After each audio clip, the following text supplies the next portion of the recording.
Welcome to ezInvoice. In this quick introduction, we're going to show you some of the features that ezInvoice has.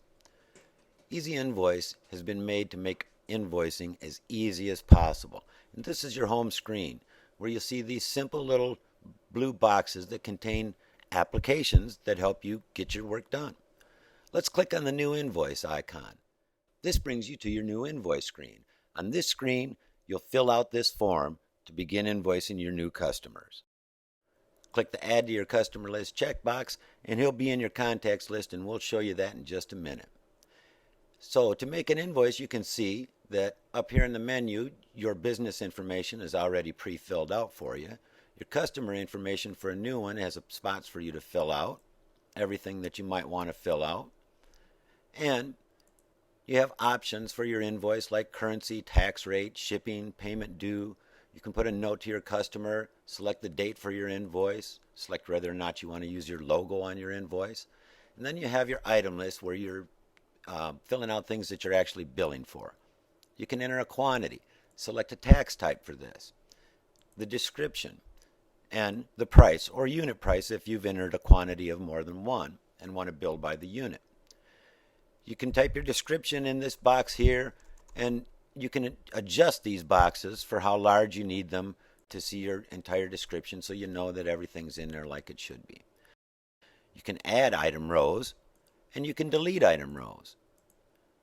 When you're all done filling out the form on your invoice, making sure the From screen, the Customer screen, the Option screen, and the Item List screen has everything you need on your invoice, you press the Save button up here or Save link, and there you go to your Preview screen, where you'll be able to see just what your invoice is going to look like when it's printed, double check it, making sure everything is there. Now on the preview screen, you can either email your invoice, and you have some options for that. You can send it to your customer by clicking this box, and not send it to your customer by unclicking that box. And same here, you can send a copy to yourself. You can also include a PayPal button on your invoice, and if you do that, you might want to require a PayPal shipping address when they go to pay for your products or services, and so you can click that too. Click the Send Email button, and your invoice has been sent. Now, back here we also have the Print link up here, and that opens up your invoice in a new window or a new tab in a browser, and it's formatted just for printing.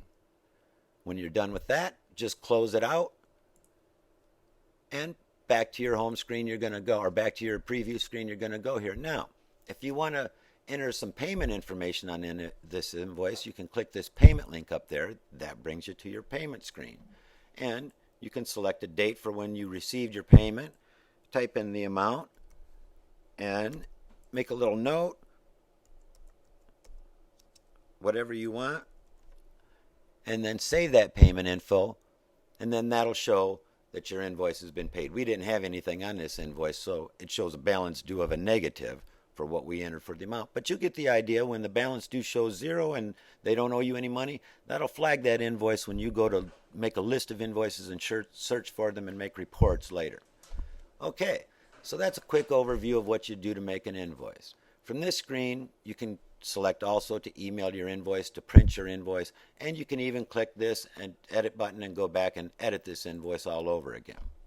Now, from your home, when you're all done, you can click your Go Home button. That brings you back to your home screen. Let's take a look at what it's like to find invoices. Click the Find Invoice icon, and this brings you to your search engine screen where you have 3 different search engines to choose from. Search by date, that's the default one that comes up when you click that. And then you have search by document number. If you know the invoice number that you're looking for, this is a fast way to find it right away. You don't go through a big list to find it. And you have the search by details. And at this one, if you can remember anything about that invoice, what you put in the description, the customer's name, enter that in your search term, click the Start Search button, and it's going to find it for you. Now this search by date range, though, the default one, that starts from the current date, today's date, whatever that may be, and goes back 1 month. So it's going to show you the previous month's invoices when you click the Start Search button by default. You can adjust those dates to whatever you want, though. Now, what you see here is a list of invoices that we've made with this demo for the past 30 days. And then we also, up at the very top, though, you see this income report. And that shows you the total amount you billed during that time, the total tax that you billed for that time, the total amount you've collected, and the total amount still due. That's a handy income report right there, easy to read, and you can adjust it for any date range you want. Now down on your list, you have links to edit this invoice, to go directly to the contacts record. You can see the payments that have been made on this invoice. You can see whether you sent an email or not. And if you want to, you can even delete this invoice by clicking this little X, and that'll let you delete that invoice. We'll cancel that for now. Okay, so let's go back to the home screen. Let's take a look at something else. You notice that when you go to this home menu, you'll see all of these links. This gives you fast access to any of the things you really want to get at in ezInvoice. And so let's take a look at our notes application. The notes application is just kind of handy.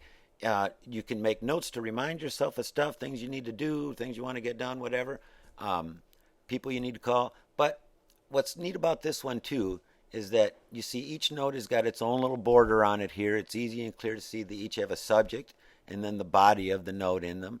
And you can take these notes, and if you click on them and grab them, you can drag them in the order you want them to be. And they're going to stay there. You can drag them in any order you want, so that makes this a handy to-do list too. Now if you want to make a new note, you just go on up here, click the new link, type in some stuff for your note. I'm just going to type in some gibberish there, click the save button, and there comes your note. Now since this was the last note you made, it's the last note on your list. But if you want to bring it up and put it at the top of your list, well, that's easy to do.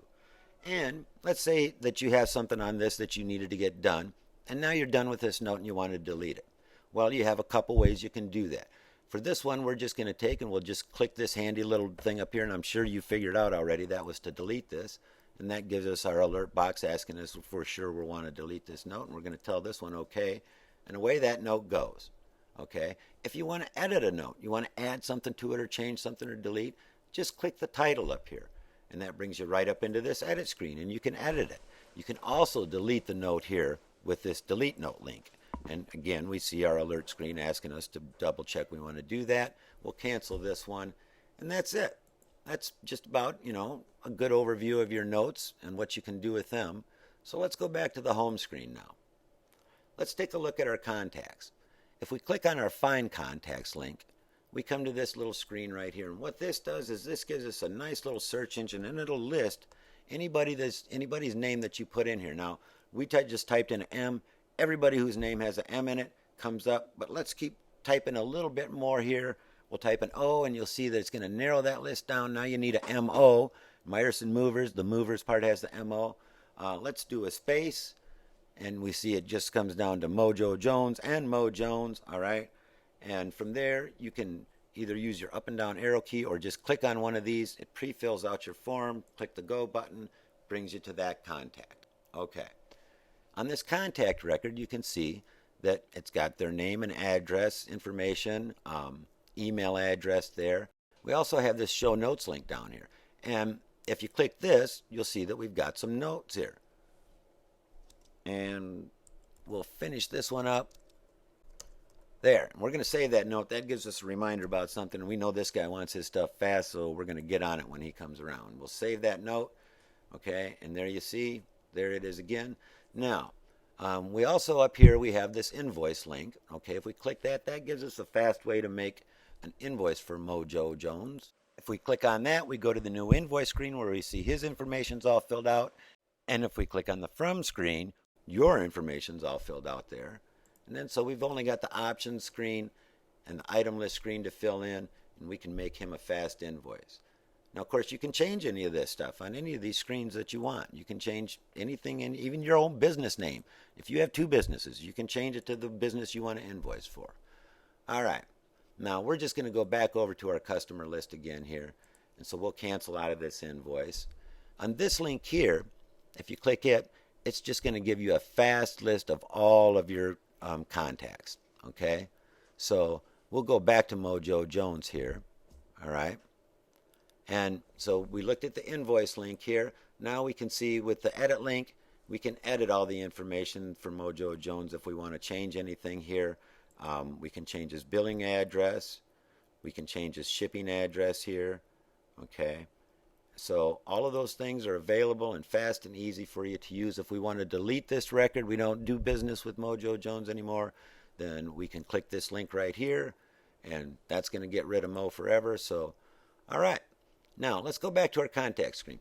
Up here, we also, on the contacts menu, we get these two options. We can list our contacts again. We just saw that screen. Or we can add a new contact. And so if we click the Add New Contact, that brings us to this form here where it gives us the information for all of the things that we need to create a new contact, okay, like the Mojo Jones record that we were just looking at.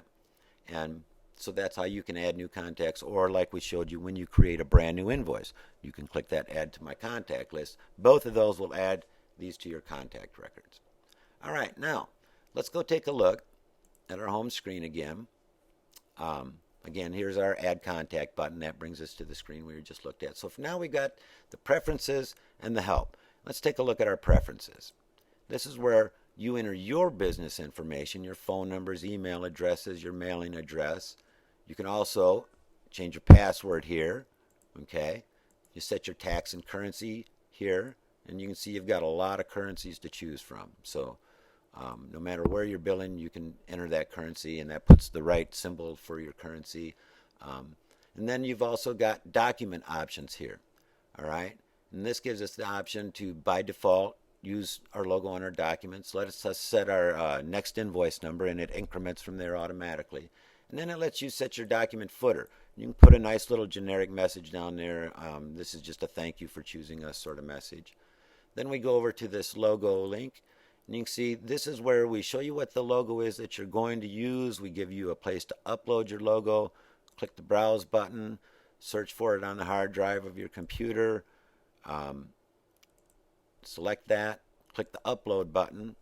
That's going to upload your logo. Here it tells us we're uploaded. That's a different one than we had there. Okay, so that's our new logo now.